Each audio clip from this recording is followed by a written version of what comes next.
Hello everyone. आज की इस क्लास में संस्कृति यानी कि कल्चर से संबंधित महत्वपूर्ण तथ्यों को जानेंगे। हालांकि इससे पहले भी कल्चर से जुड़ी हुई जो क्लासेस हुई हैं उनमें महत्वपूर्ण प्रश्नों को कराया गया था। आज इस वीडियो में जो संस्कृति से संबंधित महत्वपूर्ण तथ्य हैं उनको देखने वाले हैं, जैसे कि संस्कृति की महत्वपूर्ण परिभाषाएं कौन कौन सी हैं, संस्कृति सभ्यता में अंतर क्या है, संस्कृति की विशेषताएं क्या हैं, संस्कृति के जो अवयव हैं वो कौन कौन से हैं और उससे संबंधित जो अन्य अवधारणाएं हैं उन सभी के बारे में जानेंगे। क्लास स्टार्ट हो इससे पहले आप सभी इस वीडियो को ज़्यादा से ज़्यादा लोगों के साथ शेयर ज़रूर कर दीजिए। अगर आप नेट, JRF, PGT, GIC या फिर असिस्टेंट प्रोफेसर एग्जाम की तैयारी कर रहे हैं सोशियोलॉजी से, तो इस चैनल के साथ जुड़कर आप यहाँ से अपने स्टडी को कंप्लीट कर सकते हैं। प्लेलिस्ट में उन सभी वीडियोज़ के फोल्डर्स मिल जाएंगे, आप वहां से उन वीडियोस को देख सकते हैं। देखिए, जितने भी इम्पॉर्टेंट जो फैक्ट्स हैं कल्चर से जुड़े हुए उन सभी को इन क्लासेस में शामिल किया गया है, तो आप सभी इसको नोट कर लीजिएगा। देखिए, कई अलग अलग समाजशास्त्री विद्वानों ने संस्कृति को अलग अलग तरीके से परिभाषित किया है। यहाँ पर अगर मैकेवर एंड पेज की बात की जाए तो उन्होंने कहा कि संस्कृति हमारा जो दैनिक व्यवहार है, दिन प्रतिदिन का जो व्यवहार है, उसमें कला, साहित्य, धर्म, मनोरंजन और आनंद में पाए जाने वाले रहन सहन और विचार के तरीकों में हमारी प्रकृति की अभिव्यक्ति है। फेयरचाइल्ड का कहना था कि जो प्रतीक हैं, प्रतीकों के द्वारा सामाजिक रूप से प्राप्त और संचारित सभी व्यवहार प्रतिमानों का नाम ही क्या है? संस्कृति है।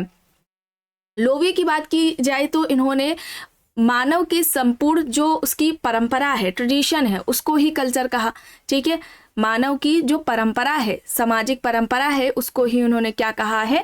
कल्चर कहा है। ये किसने कहा है? लोवी ने कहा है। ये याद रखिएगा। हर्शकोविट्स का तो कई बार एग्जाम में पूछा जाता है। टाइलर का मोस्ट इंपॉर्टेंट है, इनकी परिभाषा अक्सर पूछी जाती है। हर्शकोविट्स ने कहा था कि जो संस्कृति है, पर्यावरण का मानव निर्मित भाग ही क्या है? संस्कृति है। ठीक है, अब मानव निर्मित, इसमें भौतिक संस्कृति और अभौतिक संस्कृति दोनों ही आ जाएगी। टाइलर की बात की जाए तो ये संस्कृति को कहते हैं कि एक ऐसी जटिल समग्रता है जिसमें ज्ञान, विश्वास, कला, आचार, कानून, प्रथा और इसी प्रकार की अन्य क्षमताएं व आदतें शामिल होती हैं जिन्हें मनुष्य समाज का सदस्य होने के नाते प्राप्त करता है। ब्रूम सेल्जनिक ने कहा था कि संस्कृति को सामाजिक विरासत के रूप में परिभाषित किया है। ठीक है, ये याद रखिएगा।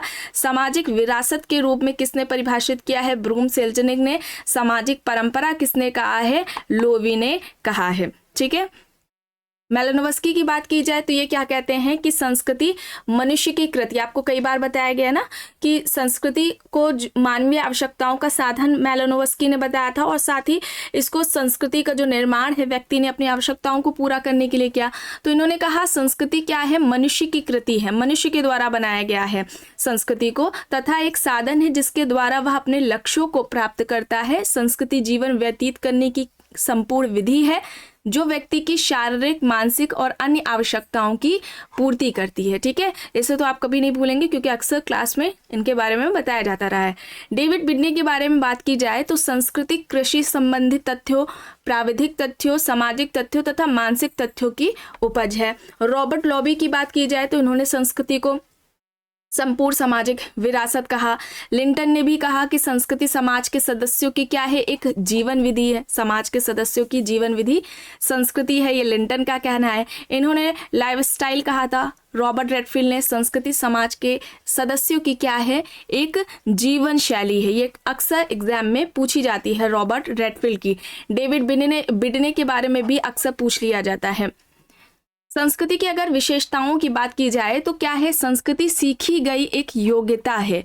यह एक सामाजिक विरासत के रूप में व्यक्ति को प्राप्त होती है, मानव निर्मित होती है, पीढ़ी दर पीढ़ी हस्तांतरित होती रहती है और हर एक समाज की उसकी एक अलग संस्कृति होती है, एक अलग विशिष्ट संस्कृति होती है। ठीक है, ये नहीं है कि हर समाज में एक ही संस्कृति पाई जाती है, हर समाज की उसका अलग अलग कल्चर होता है। संस्कृति मानवीय आवश्यकताओं की क्या है? पूर्ति का साधन है। ठीक है, संस्कृति मानव आवश्यकताओं की पूर्ति का साधन है। किसने कहा? मेलानोव्स्की ने कहा। ये एक इसकी विशेषता हो जाएगी। अगर हम संस्कृति के प्रकार के बारे में बात की जाए तो जैसा कि आपने कई बार प्रश्नों को हल करते हुए देखा होगा, प्रश्न आता है ऑगबर्न ने भौतिक अभौतिक संस्कृति की बात की है। पूछते हैं ना, भौतिक संस्कृति अभौतिक संस्कृति की बात किसने की है, अवधारणा किसकी है? तो ऑगबर्न ने अपनी पुस्तक सोशल चेंज, जो कि 1922 में आती है, अक्सर देख लीजिएगा वर्ष भी पूछा जाता है अब, ठीक है, तो सोशल चेंज पुस्तक में जो कि 1922 में आती है, उसमें संस्कृति के दो प्रकार बताए थे। एक तो भौतिक संस्कृति है और दूसरी क्या है, अभौतिक संस्कृति है। जो भौतिक संस्कृति होती है ये मानवीय आवश्यकताओं की पूर्ति से जुड़ी हुई है, ठीक है, और मैकेवर और अन्य जो समाजशास्त्री हैं उन्होंने भौतिक संस्कृति को क्या कहा था, सभ्यता कहा था। ये याद रखिएगा, जो ऑगबर्न ने भौतिक संस्कृति की बात की है उसे मैकेवर और अन्य समाजशास्त्रियों ने क्या कहा है, उसे सभ्यता कहा है। अभौतिक संस्कृति की बात की जाए तो इसे व्यक्ति ने अपनी बौद्धिक आवश्यकताओं की पूर्ति के लिए जो विचार, मनोवृत्ति, विश्वास, प्रथाएं, जनरीतियाँ, इन सभी के विकास के लिए किया था, जिसे हम क्या कहते हैं, अभौतिक संस्कृति कहते हैं। तो भौतिक संस्कृति और अभौतिक संस्कृति की अवधारणा किसके द्वारा दी गई है, ऑगबर्न के द्वारा दी गई है। ऑगबर्न ने जिसे भौतिक संस्कृति कहा उसे मैकेवर ने क्या कहा है, सभ्यता कहा है, ठीक है। अब यहाँ पर भौतिक संस्कृति और अभौतिक संस्कृति में अंतर देखा जाए तो भौतिक संस्कृति मूर्त होती है, जबकि अभौतिक संस्कृति क्या होती है, अमूर्त होती है, उसे हम नहीं देख सकते। भौतिक संस्कृति की बात की जाए तो यह व्यक्ति के बाहरी जीवन से संबंधित होती है, जबकि अभौतिक संस्कृति का जो संबंध होता है वह व्यक्ति के आंतरिक जीवन से होता है, ठीक है, ये एक अंतर हो जाएगा। भौतिक संस्कृति में जो परिवर्तन होता है वो तेज गति से होता है, तीव्र गति से होता है, लेकिन जब हम अभौतिक संस्कृति को देखते हैं तो इसमें जो परिवर्तन होता है उसकी जो गति होती है वो धीमे होती है, मंद होती है। भौतिक संस्कृति क्या है, मापनीय है, उसे मापा जा सकता है, लेकिन जो अभौतिक संस्कृति होती है उसे हम माप नहीं सकते हैं। भौतिक संस्कृति की बात की जाए तो इसका जो मूल्यांकन है वह लाभ अथवा उपयोगिता के आधार पर किया जाता है, जबकि अभौतिक संस्कृति का जो मूल्यांकन होता है वो उपयोगिता के आधार पर नहीं किया जा सकता है, ठीक है। तो यहाँ पर हम लोगों ने भौतिक संस्कृति और अभौतिक संस्कृति में अंतर देखा है। अब सभ्यता और संस्कृति में अंतर देखा जाए तो सभ्यता में रेखीय परिवर्तन होता है, जबकि संस्कृति में क्या होता है, चक्रीय परिवर्तन होता है। सभ्यता मूर्त होती है, उसे देखा जा सकता है, लेकिन संस्कृति जो होती है, कल्चर होती है, वह अमूर्त होती है, उसे देख नहीं सकते। सभ्यता सदैव आगे बढ़ती है, संस्कृति में ऐसा नहीं होता। सभ्यता की माप संभव होती है, संस्कृति में माप संभव नहीं होती। सभ्यता को बिना किसी परिवर्तन के ग्रहण किया जा सकता है, लेकिन संस्कृति को नहीं। सभ्यता का जो प्रसार है अगर उसे देखा जाए तो उसका प्रसार चारों ओर होता है, लेकिन जो संस्कृति है उसका प्रसार केवल एक ही दिशा में, एक पीढ़ी से दूसरी पीढ़ी को देखने को मिलता है। सभ्यता साधन है, जबकि संस्कृति क्या है, साध्य है। एक इन्फॉर्मेशन है, आप में से जितने भी लोग बिहार पीजीटी, यूपी पीजीटी का एग्जाम देने वाले हैं उन सभी के लिए 1000 से ज़्यादा एमसीक्यूज प्रोवाइड कराए जा रहे हैं और साथ ही में इम्पॉर्टेंट नोट्स प्रोवाइड कराए जा रहे हैं। ये सभी आपको पीडीएफ फॉर्मेट में मिल रहे हैं 199 में। ध्यान रखिएगा, अभी इसकी जो फीस है 199 ये 20 सितंबर तक ही रहने वाली है, उसके बाद इसकी फीस बढ़ा दी जाएगी।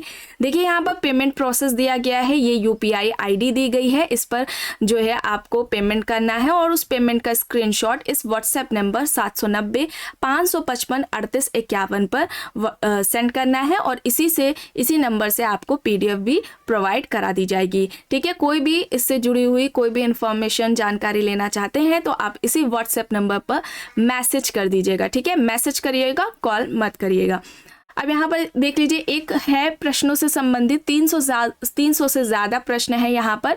ये समाजशास्त्री विचारकों से संबंधित है। अब इनमें कौन कौन से विचारक शामिल हैं, Auguste Comte, Herbert Spencer, Karl Marx, Emile Durkheim, Max Weber, Talcott Parsons, Shri Aurobindo, Mahatma Gandhi, Radha Kamal Mukherjee, Bhagwan Das शामिल हैं, ठीक है। ये सभी समाजशास्त्र से संबंधित जो एग्जाम्स है, परीक्षाएं हैं, उन सभी के लिए इम्पॉर्टेंट रहने वाले हैं।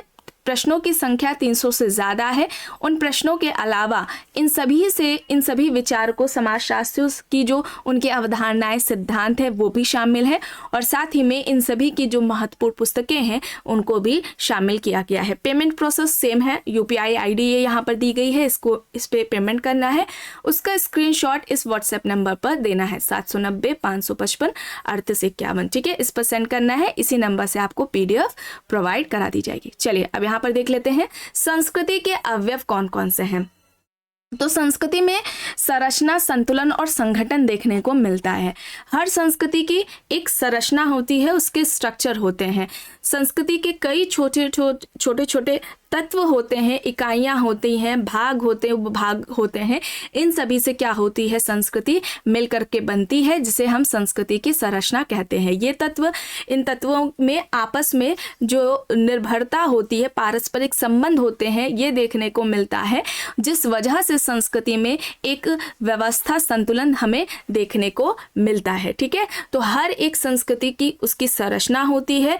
ये जो संरचना होती है या ये जो संस्कृति होती है वो कई छोटे छोटे तत्वों, इकाइयों, भागों और उपभागों से मिलकर के बनती है, और इन तत्वों के बीच में पारस्परिक निर्भरता, अंतर्संबंध देखने को हमें मिलता है, जिस वजह से संस्कृति में एक व्यवस्था, संतुलन हमें देखने को मिलता है। हर्शकोविट्स यहाँ पर इंपॉर्टेंट है, ये याद रखिएगा। जो हर्शकोविट्स हैं उन्होंने संस्कृति की संरचना का निर्माण करने वाले जो तत्व बताए हैं वे कौन कौन से। एक तो संस्कृति तत्व की बात की, फिर संस्कृति सकुल और संस्कृति प्रतिमान और सांस्कृतिक क्षेत्र की बात की है। ठीक है, 1, 2, 3 और 4 तत्वों की बात की है। संस्कृति की संरचना के निर्माण करने वाले जो तत्व हैं, हर्शकोविट्स ने 4 बताए हैं। कौन से? एक तो सांस्कृतिक तत्व है, फिर सांस्कृतिक सकुल, सांस्कृतिक प्रतिमान और सांस्कृतिक क्षेत्र। ये इंपॉर्टेंट है, इसे आप याद रखेंगे। ठीक है, अब इन तत्वों के बारे में बात कर लेते हैं। आपको कई बार क्लासेस में बताया जाता रहा है, सांस्कृतिक तत्व की बात की जाए तो जो संस्कृति होती है वो कोई एक इकाई नहीं होती, वो कई छोटी बड़ी इकाइयों से मिलकर के बनती है। ठीक है, संस्कृति क्या है? कोई एकल इकाई नहीं है, ये कई छोटी बड़ी इकाइयों से मिलकर के बनती है। जो सांस्कृतिक तत्व होती है वो क्या होती है? सबसे छोटी इकाई होती है। सांस्कृतिक तत्व क्या है? सबसे छोटी इकाई है संस्कृति की। ये प्रश्न एग्जाम में पूछा जाता है, इसे आप याद रखेंगे। और ये जो संस्कृति की सबसे छोटी इकाई है, सांस्कृतिक तत्व है, इसका विभाजन नहीं किया जा सकता। अब देखिए यहाँ पर उदाहरण भी दिया गया है, आपको कई बार बताया गया है। पूजा को आप एग्जाम्पल में ले लीजिए। जब हम पूजा करते हैं मंदिर में तो उसमें जो प्रसाद है, विशेष तरीके के जो वस्त्र अर्पित किए जाते हैं, जो धार्मिक क्रियाएं की जाती हैं, ये सभी क्या कहलाएंगी? ये सभी सांस्कृतिक तत्व कहलाएंगे। ठीक है, अब हम सांस्कृतिक सकुल की बात की जाए तो कई सांस्कृतिक तत्वों के योग से सांस्कृतिक सकुल का निर्माण होता है। ये संस्कृति की सबसे बड़ी इकाई होती है। संस्कृति की सबसे छोटी इकाई कौन सी है? सांस्कृतिक तत्व है। और संस्कृति की सबसे बड़ी इकाई कौन सी है? सांस्कृतिक सकुल है, ये याद रखिएगा। अब उदाहरण यहाँ पर देखिए, जैसे कि विवाह को ले ले, इसमें कई सारे सांस्कृतिक तत्व होते हैं। ठीक है, जैसे कि सगाई हो गई, एंगेजमेंट हो गई, वरमाला, जो फेरे होते जैसे सप्तपदी कहा जाता है, प्रतिभोज, विदाई होती है, ये सभी हैं। ये सभी, इन सभी से मिलकर के जो विवाह होता है वो संपन्न होता है। इसे ही हम क्या कहेंगे? सांस्कृतिक सकुल कहेंगे। अब यहाँ पर सांस्कृतिक प्रतिमान के बारे में बात की जाए तो ये जो अवधारणा है वो रूथ बेनेडिक्ट के द्वारा दी गई थी। ठीक है, कल्चर पैटर्न का जो कॉन्सेप्ट है वो किसका है? रूथ बेनेडिक्ट का है। इनके अनुसार संस्कृति के अंतर्गत छोटी छोटी कई सारी इकाइयां होती हैं। ये इकाइयां अलग ना रहकर एक साथ एक प्रकार संगठित हो जाती हैं और इनसे संस्कृति को एक विशिष्ट स्वरूप प्रदान हो जाता है। और संस्कृति के इस संबंधित स्वरूप को ही हम क्या कहते हैं? सांस्कृतिक प्रतिमान कहते हैं। ठीक है, संस्कृति के अंतर्गत कई छोटी छोटी इकाइयां, तत्व होती हैं। ये सब अलग अलग नहीं रहते हैं, एक साथ रहते हैं। एक संगठन इनका जो होता है वो बन जाता है और एक विशिष्ट स्वरूप होता है इसका, जिस वजह से इसको हम क्या कहते हैं? कल्चर पैटर्न कहते हैं। ये एक कॉन्सेप्ट है रूथ बेनेडिक्ट का, कई बार आपको प्रश्नों में भी कराया गया है, जो कि एग्जाम में पूछा जाता है।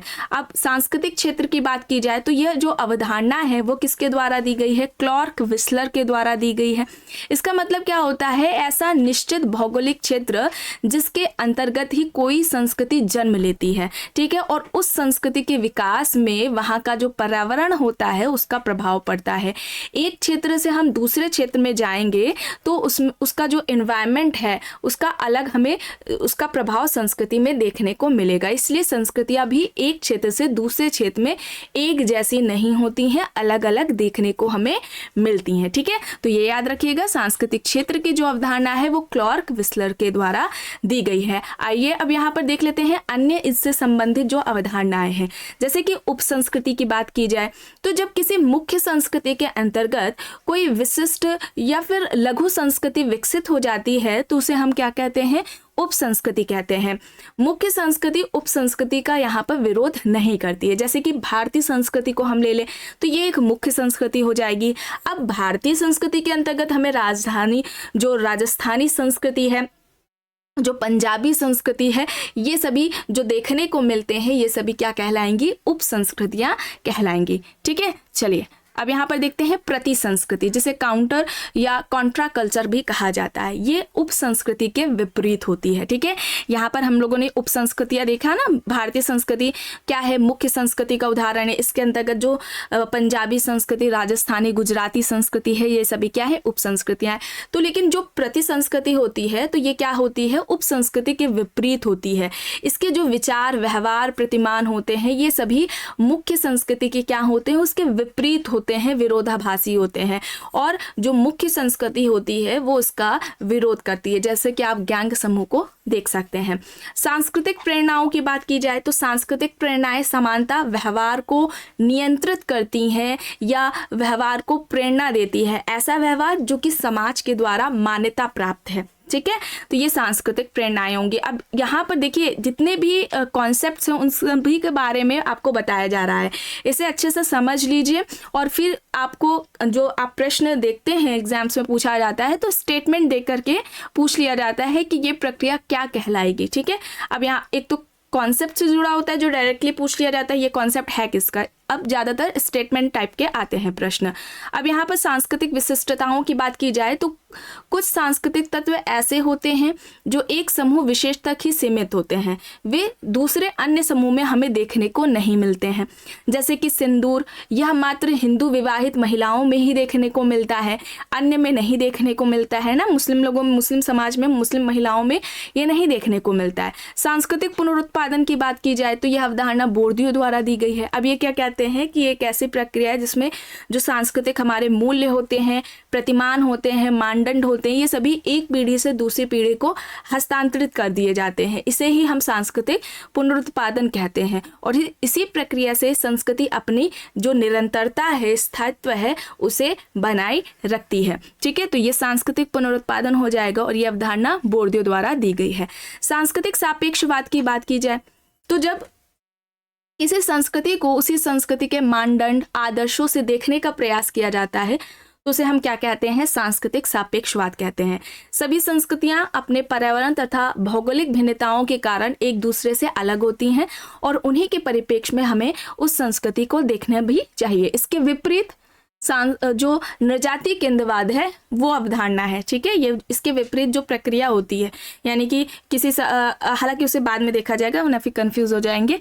ठीक है, तो ये सांस्कृतिक सापेक्षवाद हो जाएगा। प्रेरक सांस्कृतिक प्रसार की बात की जाए तो ये जो अवधारणा है वो क्रोबर के द्वारा दी गई है। अब इसमें क्या होता है, जब कोई व्यक्ति दूसरी संस्कृति के संपर्क में आता है, उसका कोई सांस्कृतिक तत्व उसे बहुत अधिक प्रभावित करता है तो वह अपनी संस्कृति में उसे शामिल कर लेता है, तो ये प्रेरक सांस्कृतिक प्रसार हो जाएगा। यहाँ पर देखिए सांस्कृतिक सार्वभौम दिया गया है। यह अवधारणा किसके द्वारा दी गई है, रॉल्फ लिंटन के द्वारा दी गई है। कुछ सांस्कृतिक तत्व ऐसे होते हैं जो किसी एक संस्कृति की विशेषता नहीं होते, किसी एक कल्चर में हमें देखने को नहीं मिलते हैं, बल्कि लगभग सभी संस्कृतियों में वे तत्व पाए जाते हैं। ठीक है, और सभी संस्कृतियों में पाए जाने वाले सांस्कृतिक तत्वों को ही क्या कहते हैं, सांस्कृतिक सार्वभौम कहते हैं। जैसे कि ईमानदारी, सत्य बोलना, बड़ों का आदर करना, ये सभी सांस्कृतिक सार्वभौम कहलाएंगे। यह अवधारणा लिंटन द्वारा दी गई है। सांस्कृतिक प्रधान की बात की जाए तो ये जो अवधारणा है वो ग्राम्सी के द्वारा दी गई है। सभी समाजों में कुछ प्रभुत्व वर्ग होते हैं या प्रभुत्व समूह होते हैं जिनका समाज पे प्रभाव होता है और वे अपने विचारों से दूसरे समूहों पर शासन करते हैं और जिसे दूसरे अन्य समूह भी उसे एक्सेप्ट कर लेते हैं। ये सांस्कृतिक प्रधान वाला जो कॉन्सेप्ट है ग्राम्सी का है। अक्सर कॉन्सेप्ट में पूछ लिया जाता है कि ये अवधारणा है किसकी। ठीक है, तो यहाँ पर सरल से सरल शब्दों को के द्वारा आपको समझाने का प्रयास किया गया है ये सभी अवधारणाओं को, और ये सभी जो अवधारणाएं हैं संस्कृति से संबंधित मोस्ट इंपॉर्टेंट है। ठीक है, इनके नोट्स आप सभी बना लीजिएगा। क्लास पसंद आई हो तो इस वीडियो को लाइक करिएगा, कमेंट करके ज़रूर बताइएगा। चैनल पर अगर आप नए हैं तो चैनल को भी ज़रूर सब्सक्राइब कर लीजिएगा एंड इस वीडियो को जितना हो सके ज़्यादा से ज़्यादा लोगों के साथ शेयर भी ज़रूर करिएगा।